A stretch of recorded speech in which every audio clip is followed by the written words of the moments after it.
Hello, and thank you for joining us on Tuesday edition of Journalist Hangout. I am Esther Mopariola. Today on the program, Niger State residents protest high cost of living and hunger, shut down roads as Nigerians seek relief after states got 3.3 trillion naira allocations in just 6 months. And later on the show, Presidency urges Atiku to proffer alternative solutions, accuses him of seeking cheap mileage. I will be hanging out with Babajide Kolade Otitoju and Mojid Jamiu. Journalist Hangout starts now.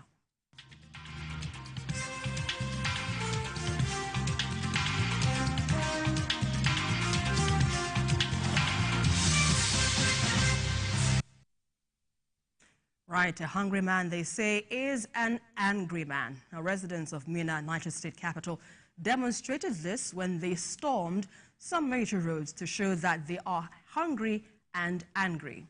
They protested high cost of living, lamenting that economic hardship is sending many Nigerians to early graves. Meanwhile, the statutory allocations from the Federal Account Allocation Committee to the 36 states and 774 local government areas from July to December 2023 increased to 3.34 trillion naira post-fuel subsidy era. As such, Nigerians urged the state governors to justify the increased allocations by ending the hardship among the masses. BKO, indeed there is hardship in the land. And like they say, a hungry man is an angry man. But first off, let's get your take on what's happening right now in some part of the country. Well, in Kano, women protested over the high cost of flour for which they use to bake what is popularly called gurasa. You see women frying it. They use flour. It's one of the most popular delicacies in northern Nigeria.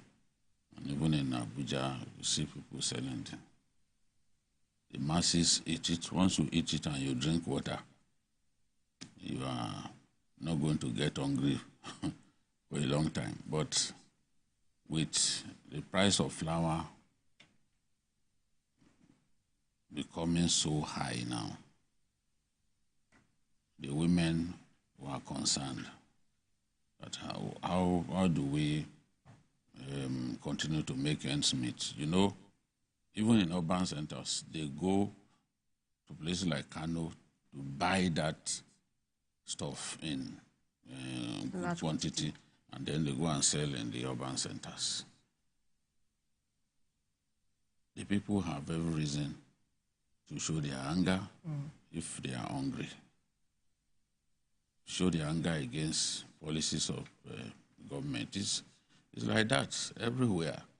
We've seen people demonstrate over high cost of bread, even in France. You know, we've seen people demonstrate in Kenya. It's not in our country alone. What we don't want to see is protests that are violent in nature, because violent protests often even take the lives of those who do not deserve to die. So as long as our people feel insecure, they will protest. As long as they are hungry, they will protest. No one is taking away the right of the people to show their anger about the policies of government. No matter what you say about those policies, about the gains that will come in the final analysis, a lot of our people exist literally for the day. You get the point that I'm making? They are not thinking about tomorrow. They just want to satisfy their daily need. Yes. There are many people who earn their wages on a daily basis. If I can call it wages. Bus conductors, even drivers. If they don't work that day, they may not eat or will not eat. So we have to be clear about what our people are going through at this time. We can't pretend that things are really tough. Even for people who used to be comfortable, some of them are scared now that their businesses may wind up. So there's a genuine concern. But my biggest concern is that in all of this, state governors, federal lawmakers, they are not doing enough to cushion the effects of this subsidy removal on our people. And they have no reason not to. They have no reason not to. The president provided 2 billion naira for each state to buy these palliative grains. There are governors today who have not shared a single grain of rice to their people. And people are not asking questions. The NGOs, everyone is keeping quiet. Civil societies as well. Yes, the civil society that should actually be the mouthpiece of the ordinary man. They are watching governors refusing to share palliatives, and they're taking the money. Apart from a few states, we've shown Yobe do that on a big scale. Yobe even went as far as going to tertiary institutions to give them food packs made up of 5 kg bags of rice for students. Whereas some states have not shared anything. Nigerians are free to say, Jide, you lied. Every state has shared. I will come out to say this state, that state, they've not shared. And some have shared, but they've not shared in sufficient quantity. To those that matter. Some are sharing to party men and women. Shameless people. Why should you share to party men and women? It's for everyone. They should go and learn from Yobe. How Sema in Yobe is going, a community that Boko Haram occupied for years. They got security. They went there, and this person carried his bag of rice. We have videos. It's not a case of they told me. We have videos of each person, even a boy as young as 10 years, with his own bag of rice, is going home. And we can't see people in many states doing it. All people are concerned, everything is federal. Everything is federal. 3.3 trillion that states have shared in just 6 months. Is it federal alone that took all the money? No one is saying that, look, that the government of the day is insulated from blame. For what? After all, it's their policies that worsened inflation. Is their policy. Look, this is Yobe State. All of these bags of rice that you see, people have lined up in an orderly manner. They will pick them one after another. I double dare people in the Southwest, the governors of the Southwest, to show me where at any time they did something like this. That you go to a town, maybe with 2 trailer load of rice, and you just emptied it and you did something. Show me. I double dare them. We can't continue to watch our people suffer. When we say this, they say, they shared. Where? When? This thing should be continuous. We should be seeing them sharing this thing. Federal lawmakers. The president made money available for federal lawmakers. Only a few of them. Only a few of them shared rice at Christmas to their people, and they were given money. So how do we get those who are yet to share theirs? What is the modalities, or what is the way to, get them to do what they have to do? Because the people here are left, hanging with nothing. Yes. And so it's like they're begging for mercy on the hand of the government to provide what they need to survive. At this time, I don't know, the government must devise the right way. But you see, we are who we are. And we are products of the training that we had. People behave based on the content of their hearts. People who are by nature wicked and selfish. You see it even in the way they run their homes and the way they run their states. People think just about themselves, because the man who thinks about himself, that's the definition of being selfish. So those who are selfish, they won't have empathy. And empathy is one of the key qualities of good leadership. If you do not have empathy, you will not do certain things that good leaders should do. The man who instituted free education in those days, Awolowo, it was because he felt that if he didn't do it, many people won't go to school. And it's true. Many of the big people today throwing agbada up and down. If not for free education, they wouldn't have gone to school. No, people are suffering. There's no doubt that people are suffering. But people taking all this money and warehousing it, they can do a lot better to ease the pain on our people. That's the point that we are saying. Nobody is saying that, oh, don't blame Bola Tinubu. No, that's not what I'm saying. No one is saying, oh, don't blame Cardoso, don't blame Wale. It's the policies that they instituted that worsened inflation. You can't deny that. Right. But if a man came out, gave money to you, and said, please, in your states, go and do this, go and do that, and you refuse to do, you didn't share a single grain of rice. And when Sunday comes, you see them, they sit in the front.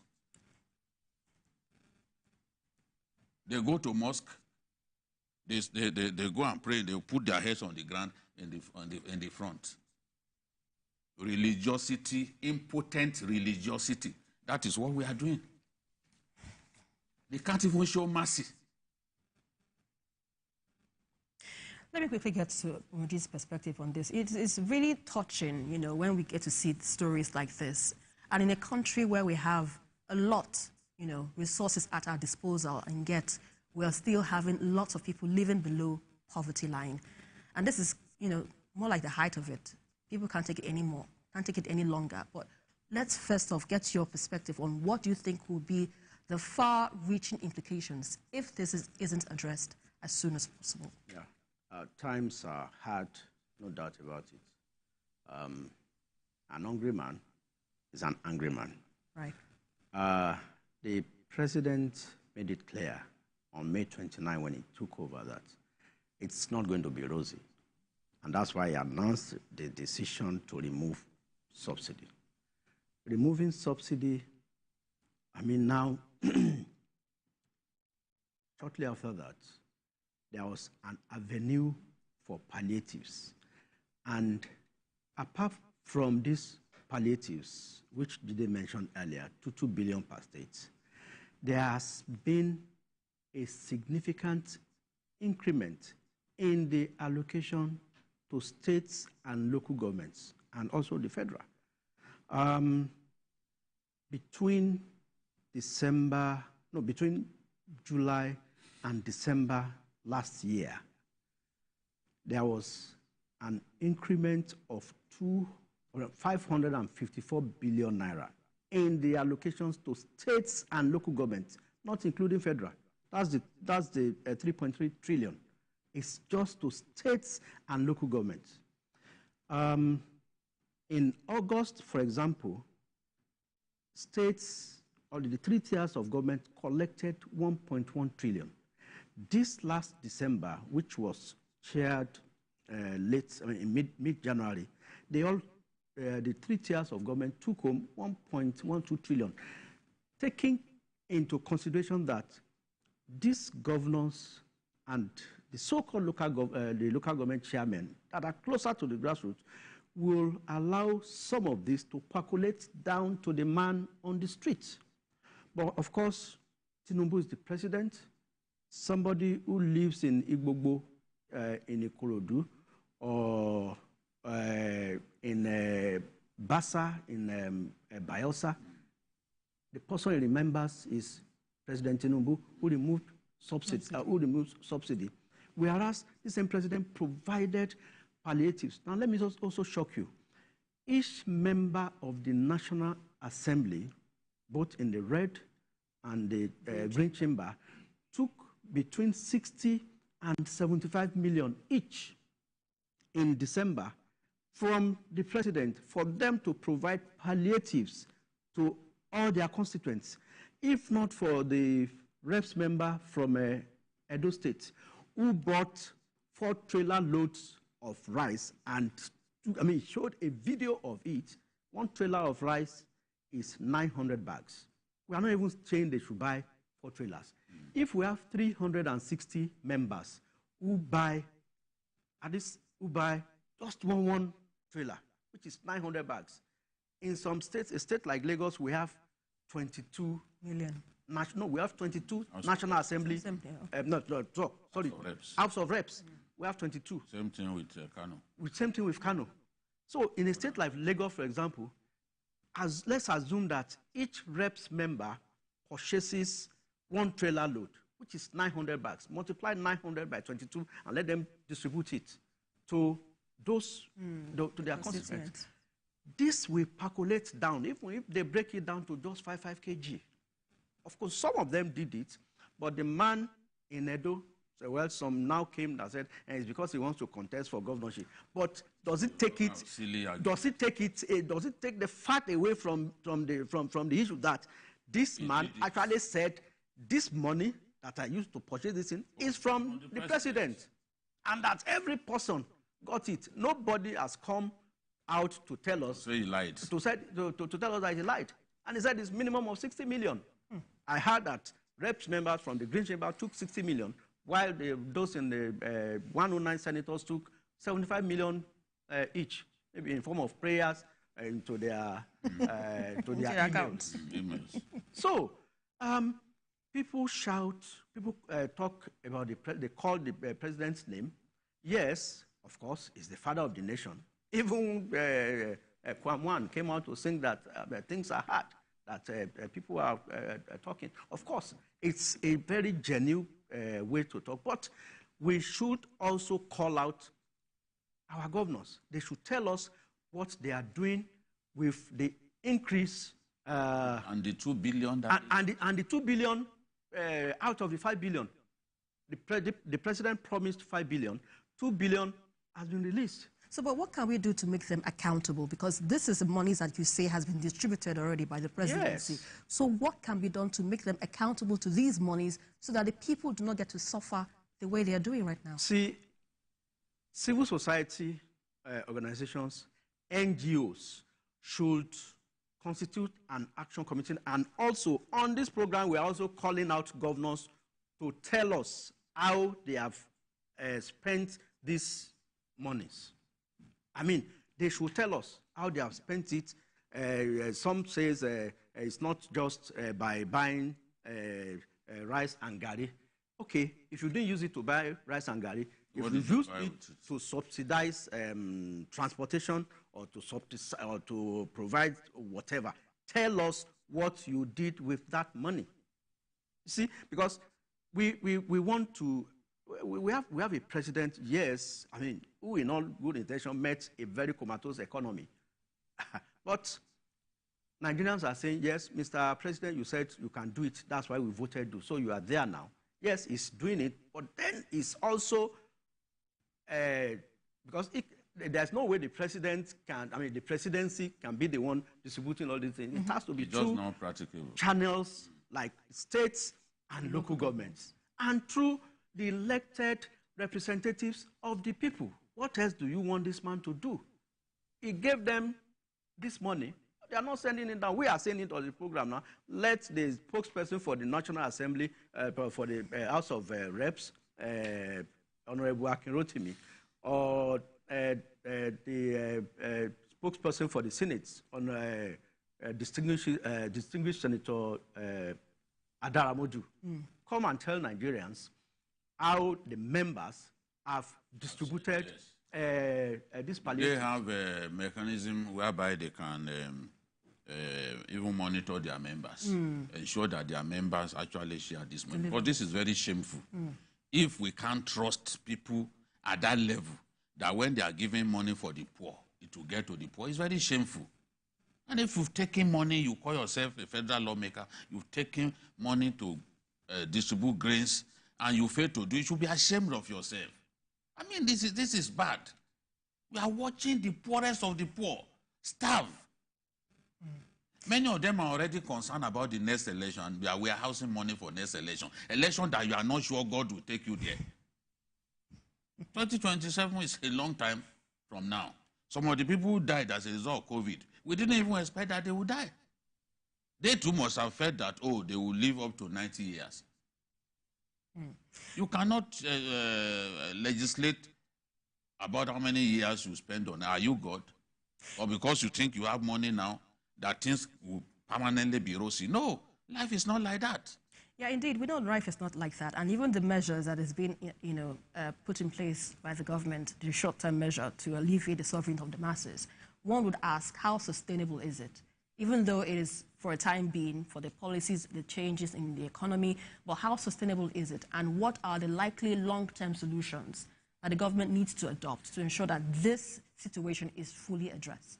The issue, it has to be sustainable because there's even a Ministry of Humanitarian Affairs. Right. It's supposed to deal with things like this. So a government that comes in and removes subsidy will know that it will trigger hunger. Yeah. We can't pretend about that. Right. It will trigger hunger. It will worsen inflation. Now, government has to then come up with measures to cushion the effect. It's not the first time. Even when we were removing subsidy partially in those days, they had to come up with some measures to cushion the effect, especially transportation. That's how things like Shopee and the rest of them came, you know?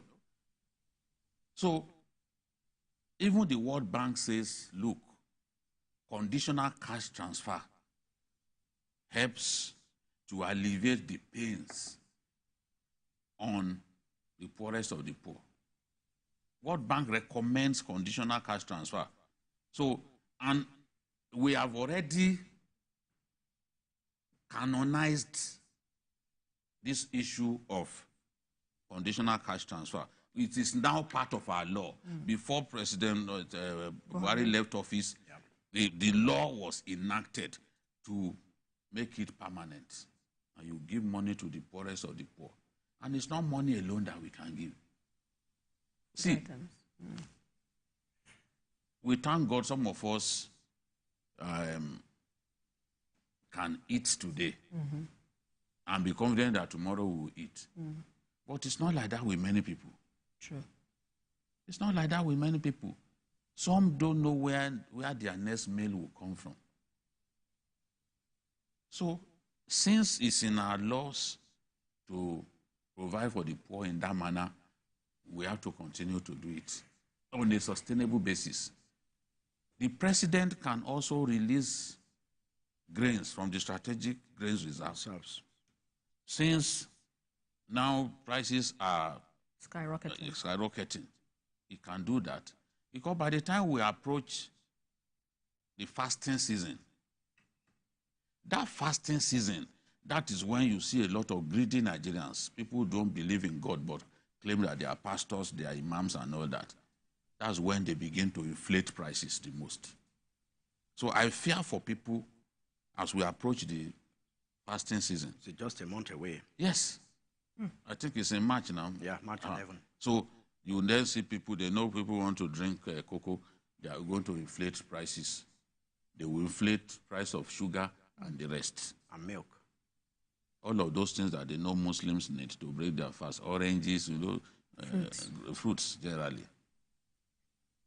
The president has to do more to ease the pain.